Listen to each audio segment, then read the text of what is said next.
నమోస్తుతే. వాడొట్టి వెర్రిబాగుల వాడమ్మా. వాడికి లోకంలో ఎవ్వరూ లేరు. అలా అని వాడు దిక్కులేనివాడు కాదమ్మా.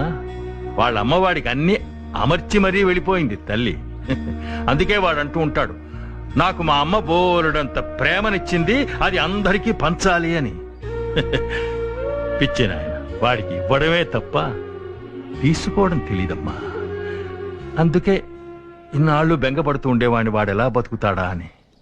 కానీ ఆ తల్లి దయ వల్ల నువ్వొచ్చావు, ఇక నాకు నిశ్చింత.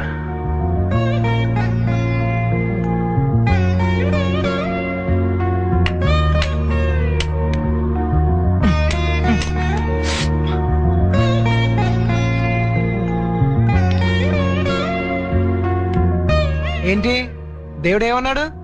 అజయ్ ఎప్పుడు వస్తాడో చెప్పాడా?